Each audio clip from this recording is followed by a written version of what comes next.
Les années passèrent. Meghan était partout, sur les affiches, à la télévision, sur les couvertures. On l'enviait, on la craignait. Elle avait gagné. Ceux qui s'étaient moqués d'elle étaient tombés. Ceux qui l'avaient humiliée avaient disparu. Ceux qui l'avaient brisée n'étaient plus rien. Et elle régnait. Mais chaque nuit, seule dans son immense appartement, Meghan regardait la ville en silence, sans paix. Un soir, en fouillant dans un tiroir, elle retrouva un vieux carnet, son carnet d'enfance. Ses mains tremblaient quand elle l'ouvrit. À l'intérieur, une phrase, écrite avec une écriture fragile. « Je veux juste qu'on m'aime comme je suis, et qu'on arrête de se moquer de moi.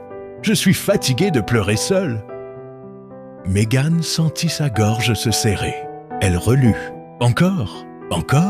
Elle ne se souvenait même plus de cette fille-là, la petite Meghan, timide, blessée, qui attendait juste un peu d'amour. Des larmes coulèrent.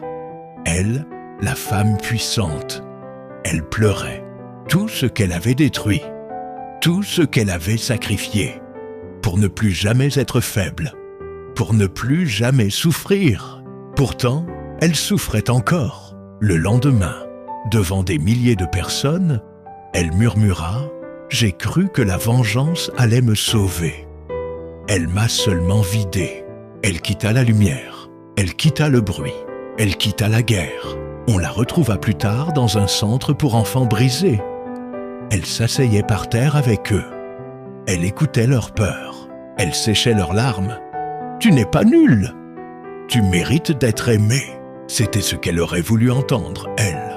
Un soir, seule dans sa chambre, elle prit son téléphone. Ses doigts tremblaient. Elle appela. « Maman, c'est moi. J'ai besoin de toi. » Un silence. Puis une voix brisée. « Je t'attendais. » Meghan ferma les yeux.